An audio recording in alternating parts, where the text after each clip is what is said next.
warahmatullahi wabarakatuh. Waalaikumsalam warahmatullahi wabarakatuh.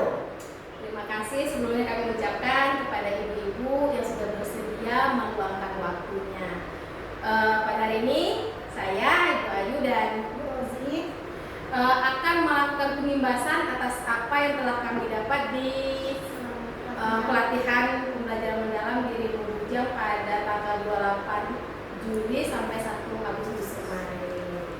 Pembelajaran mendalam kami mendapatkan 7 modul ibu-ibu. 4 modul akan coba saya paparkan dan 4 modul lagi dipaparkan oleh Ibu Rozi. Baik, kita langsung aja ya Bu ya. Soalnya kalau mau cerita sebenarnya saya yakin ibu-ibu sudah luar biasa, karena memang pembelajaran mendalam ini adalah istilah baru, tetapi prakteknya seperti yang sudah kita lakukan. Nah, pada pembelajaran mendalam atau biasa disingkat dengan PM itu terbagi dari 7 modul. Modul pertama itu pola pikir bertumbuh. Modul yang kedua yaitu konsep dan kerangka kerja. Ketiga, prinsip dan pengalaman belajar. 4, asesmen. 5, modul tentang perencanaan pembelajaran yang nanti akan dipaparkan oleh Ibu Rozi. Yang modul ke-6, implementasi dan refleksi perencanaan pembelajaran. Yang ke-7, modul tentang inquiry kolaborasi. Langsung aja kita masuk di pola pikir bertumbuh. Pola pikir, kalau saya menjelaskan kayaknya masuk di pola pikir bertumbuh. Pola pikir itu ada 2, itu pola pikir tetap dan pola pikir bertumbuh. Pola pikir tetap itu dikenal dengan PPT dan pola pikir bertumbuh dikenal dengan PPB, disingkat dengan. Kalau kita lihat dari sini, apa yang bisa Ibu tangkap perbedaan antara pola pikir tetap dan pola pikir bertumbuh? Ketika dihadapkan dengan tantangan, rintangan, usaha, kritik, dan kesuksesan orang lain. Bisa Bu Ayu? Ya, ya, Rumus. Kalau menurut kami ya, mungkin kalau pola pikir tetap itu Ya. kita misalnya mengenai usaha. Teman kita usahanya seperti itu, kita biasa aja. Kita bini aja lah. Kasar kita takut karena nggak punya modal. Nah, kan tetap itu ya. Kalau bertumbuh, kenapa kawan kita bisa usaha ini, usaha itu, kenapa kita tidak? Nah, kita harusnya seperti kawan itulah, kita namanya bertumbuh biar kita berkembang. Usaha kita seperti apa, usaha kita seperti itu. Contohnya. Terima kasih. Nah, ya. Ada lagi Ibu? Di sini pola pikir tetap, ini pola pikir bertumbuh. Kalau dari umum tadi, kalau ketemu di usaha, kalau orang pola pikir tetap dia akan merasa saya nggak punya banyak tantangan ya. Sedangkan kalau orang punya pola pikir bertumbuh, kalau orang bisa kenapa saya tidak? Apakah ada lagi Bu menurut Ibu? Ya, kalau yang pola pikir tetap itu kalau ada tantangan, Ya, dia banyak. udah menyerah, udah mengeluh, sering mengeluh. Tapi kalau yang berpikir pola pikir tumbuh itu akan dia dengan tantangan itu dia akan mencari solusi untuk pemecahan masalahnya yang dihadapi. Jadi dia berusaha tidak mengeluh, tapi dia berusaha untuk berbuat sesuatu yang bisa menghadapi tantangan tersebut. Nah, jadi kalau kita dengar cerita dari Bu Mus dan Bu Nuri itu, kurang lebih kalau pola pikir tetapnya adalah orang-orang yang murah menyerah gitu ya. Murah menyerah, wah kalau ketemu rintangan, sulit, gak usah lah. Kalau ketemu kritikan, itu orang itu benci saya. Itu yang bukan orang. Jadi orang-orang pola pikir tetap itu adalah orang-orang yang murah menyerah, itu asa, itu ya Bu. Tapi kalau orang pola pikir bertumbuh adalah orang yang punya antusias, ambisinya yang kuat. Dia ingin maju, kayak mana orang bisa, saya harus bisa. Bagaimana ketika ditemukan dengan hal yang baru, orang bersemangat menerima, kita juga harus bersemangat menerima. Jadi ada perbedaan antara PPT dan PPB. Nih, ini suara-suara pola pikir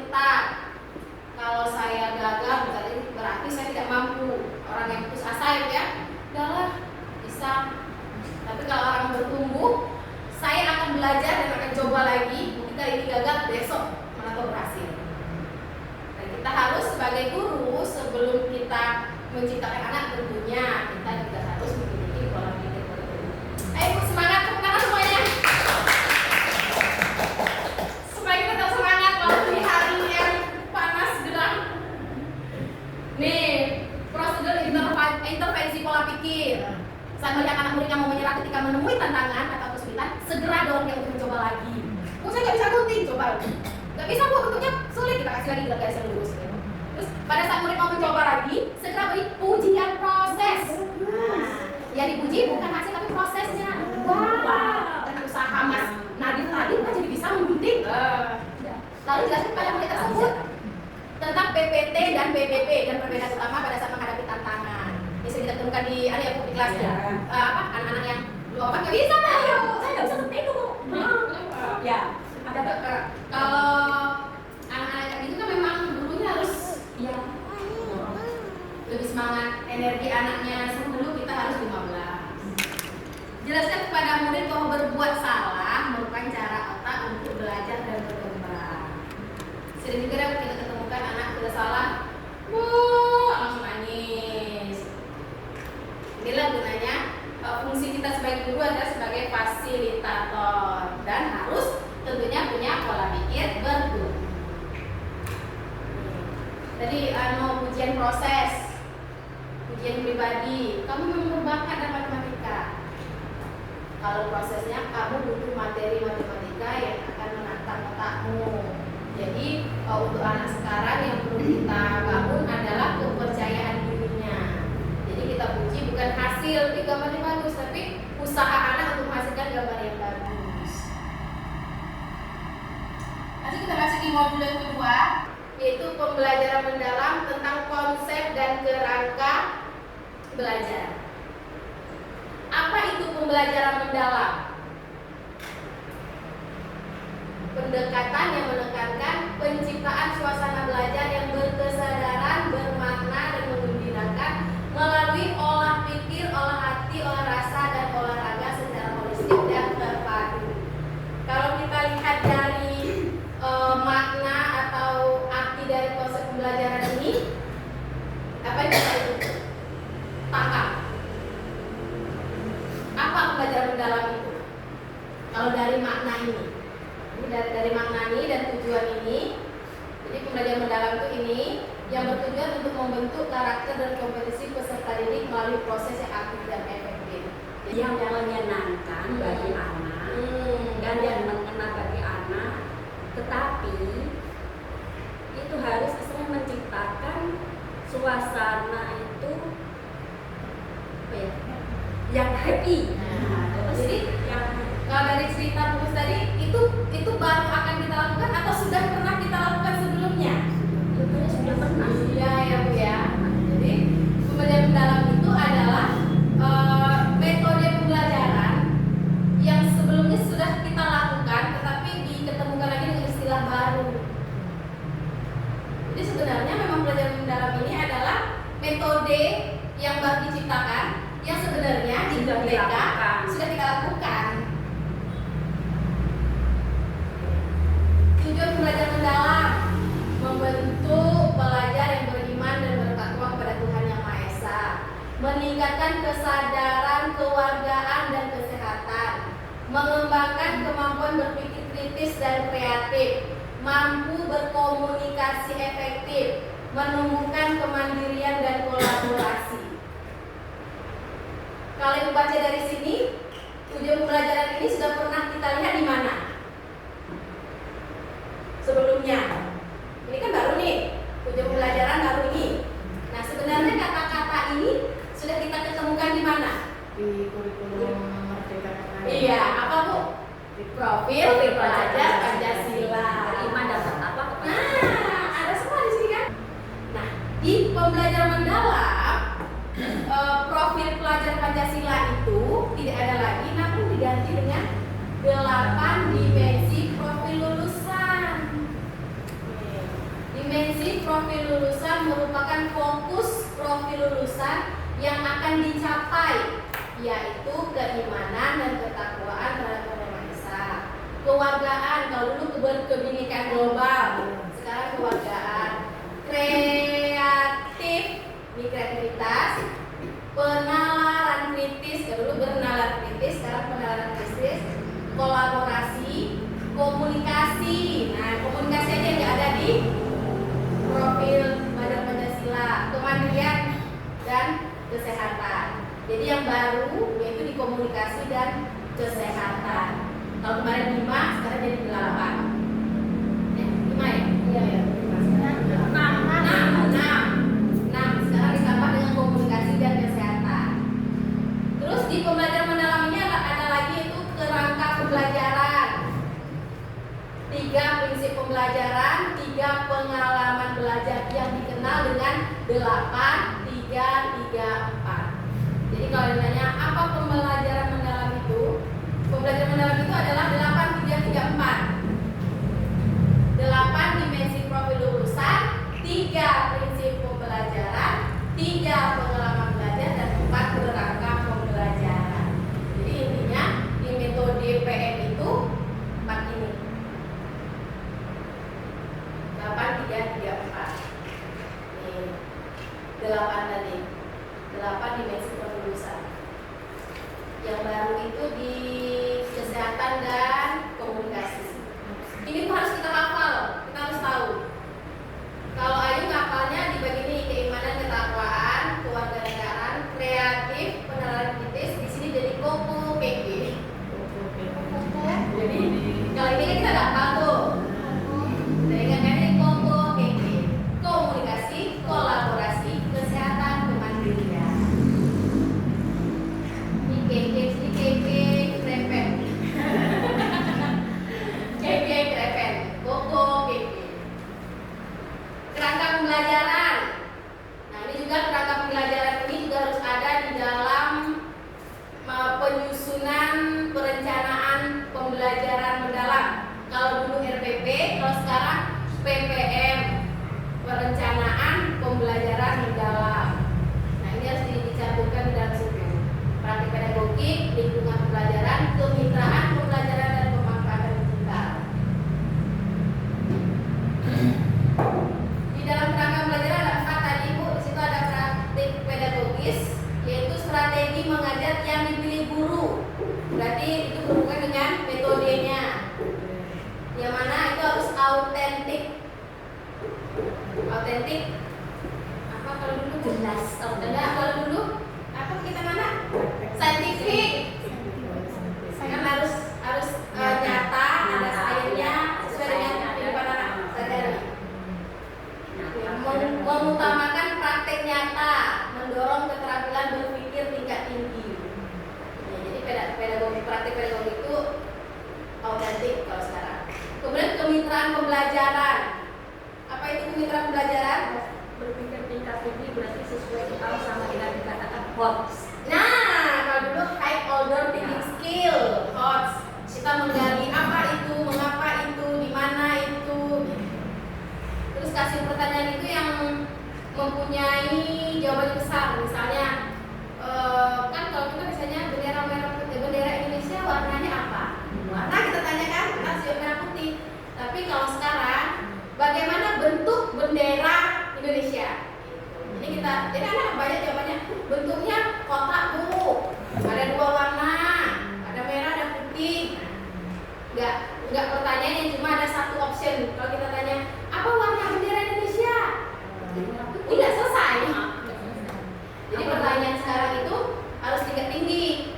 Terus anak cerita tentang sapi. Bagaimana bentuk sapi? Kalau dulu kan kaki sapi ada berapa? Apa warna sapi? Kalau sekarang bagaimana bentuk sapi? Di mana bentuk sapi? Bentuk sapi itu Bu punya kaki 3. Di mana? Lihat sapi kakinya 3. Ternyata sapinya dari potong, tinggal 3 kakinya. Terus kemitraan pembelajaran. Kemitraan pembelajaran itu berhubungan dengan hubungan yang dinamis antara guru, peserta didik, orang tua, komunitas, dan mitra profesional. Kalau dulu disebut dengan stakeholder. Kalau sekarang kemitraan pembelajaran. Itu ruang lingkup kolaborasi. Kemudian lingkungan pembelajaran. Apa lingkungan pembelajaran? Biasanya kalau dulu apa? Lingkungan bermain awal, nyeting lingkungan bermain di awal pembelajaran, saat bermain dan inti.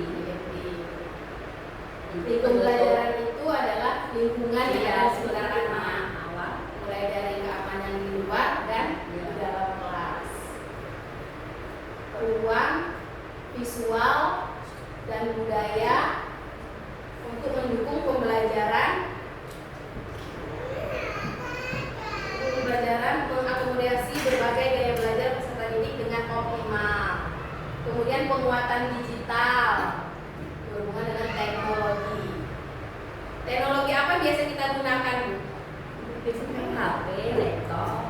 Apakah hanya HP, laptop? Teknologi barang alat itu bisa juga. Kalau digital itu berhubungan dengan teknologi. Kalau LOSPAR itu berhubungan dengan media. Jadi kalau pemanfaatan digital itu teknologi mulai dari tip, sekedar mic, sekedar speaker, itu bagian teknologi ya. Semua berhubungan dengan teknologi. Itu masuk dalam pemanfaatan digital. Berhubungan dengan colokan lah istilahnya. Ya, berhubungan dengan ya semua yang baru. Yang pokoknya nyala.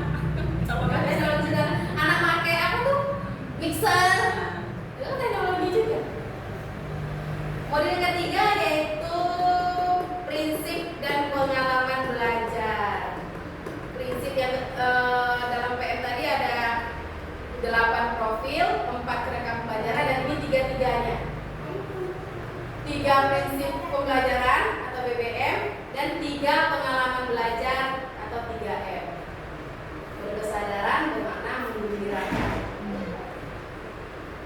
Ini hanya sama kayak tadi istilah baru tapi kegiatan yang lama.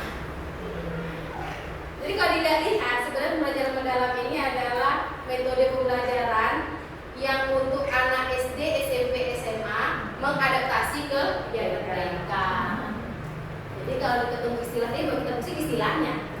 Kegiatannya ya kita udah cool lah ya, rumus, duri, poema, udah bukan setahun 2 tahun main dengan kayak gini. 3 prinsip utama pembelajaran: berkesadaran, bermakna, menggembirakan. Kalau nggak sadar anak itu berarti dia nggak sekolah, pingsan. Bermakna, apapun yang dilakukan itu ada maknanya. Intinya. Walaupun ada coretan. Kalau orang tahu mungkin apa sih ada cuma coret-coret. Tapi kalau kita ya memang begitulah. Anak mencoret itu dia merangsang otaknya kayak mana caranya supaya pensil dia pegang bisa menghasilkan bentuk tidak. Terus menggembirakan, kalau dulu menyenangkan, sekarang menggembirakan. Ini 3 prinsip utama pelajaran BBM. Ini pengalaman. Kalau pengalaman berarti berhubungan dengan kegiatan inti. Anak memahami apa itu sapi, terus anak mengaplikasikan sapinya diapakan, terus merefleksi apa kegunaan sapi. Dan ini juga sama harus ada di dalam perencanaan pembelajaran mendalam. Meregulasi emosi dalam pembelajaran. Nah, meregulasi emosi ini yang sering kita salah. Kadang anak nangis, diam nak diam. Padahal biasanya dia nangis dulu, selesai baru. Modul 4 pembelajaran mendalam asesmen. Kalau dulu asesmen itu ada 3, diagnostis, formatif, dan sumatif. Kalau sekarang asesmen hanya 2, yaitu formatif dan sumatif aja. Karena diagnostik itu yang bisa mendiagnosa itu hanya dokter dan ahli. Kita dulu tidak berhak mendiagnosa anak itu. Maka dihapuslah kata-kata diagnostik, digantilah hanya formatif dan sumatif. Formatif yaitu penilaian yang dilakukan selama sebelum kegiatan sampai proses pembelajaran. Kemudian kalau sumatif pada akhir pembelajaran. Asesmen formatif dilakukan selama proses pembelajaran untuk memantau proses perkembangan peserta didik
Kalau penugasan dia betul. Ya. Iya, penugasan ada. Hanya yang tes tulis dan teman yang kayaknya belum kita lakukan ya tahu. Untuk rencana pembelajaran sekarang kami serahkan kepada Ibu Rosi. Dari penjelasan Bu Ayu tadi mungkin udah mencakup seluruhnya. Ini saya mengerti sedikit dari modul 5 yaitu perencanaan pembelajaran, di mana pembelajaran mendalam masa depan bertugas menguatkan karakter, meningkatkan kompetensi anak dan membentuk lulusan berdaya saing global berakar dan pada nilai yang luhur. Nah, di mana di dalam perencanaan belajar itu kita harus tahu cara mengidentifikasi. Di mana dalam mengidentifikasi tersebut kita harus tahu kesiapan murid. Dalam membentuk pembelajaran kita misalnya membuat pembelajaran seperti membuat rumah tadi dengan menggunakan metode ini akhirnya bisa atau tidak gitu. Terus memahami karakteristik materi pembelajaran, menentukan dimensi profil kelulusan. Selanjutnya yaitu desain pembelajaran yang mana menentukan tujuan pembelajaran, menentukan 4 kerangka pembelajaran yang sudah dijelaskan di bawah itu. Tempat ya Bu, masih ingat ya Bu? Sip. Baca. Praktik pedagogik, lingkungan pembelajaran, terus kemitraan pembelajaran dan pemanfaatan digital. Insya Allah. Bukan lanjut lanjut ya Bu, yaitu proses penyusunan perencanaan pembelajaran. Yang pertama yaitu kita harus menganalisis pencapaian pembelajaran tersebut. Setelah kita menganalisis baru kita bisa melanjutkan yaitu menyusun tujuan pembelajaran dan alurnya. Setelah itu merancang pembelajaran dan asesmen apa yang harus kita lakukan. Nah,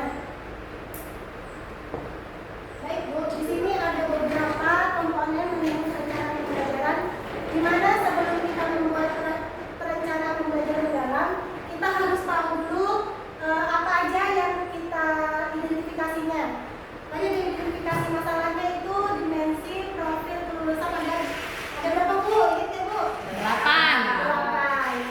Sebutkan salah satu Bu. Keimanan. Kawan kepada Tuhan yang Maha Esa. Ada lagi Bu? Mandiri, Keluargaan, aktif, kesehatan komunikasi. kolaboratif. Di situ kita wajib memasukkan 8 dimensi profil kelulusan. Di sini kita taruh. Lalu dengan tema tersebut kita bisa misalnya tema kebutuhan misalnya. Nah, termasuk nggak ketuhanan Maha Esa dalam pembelajaran itu? Gitu. Terus dalam pembelajaran itu termasuk mandiri apa tidak? Kalau mandiri kita itu termasuk kritis atau tidak? Kita checklist. Gitu. Tidak harus semuanya, tapi dalam 8 itu tetap ada kita cantumkan di sini. Kurang jelas ya? Bentar ya Bu. Nah, desain pembelajaran, di mana desain pembelajaran tersebut ada beberapa poin yang di dalamnya. Yang pertama yaitu tujuan pembelajaran. Nah, kita cantumkan apa aja tujuan pembelajaran kita tersebut di dalam sini. Terus langsung ke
pernikahan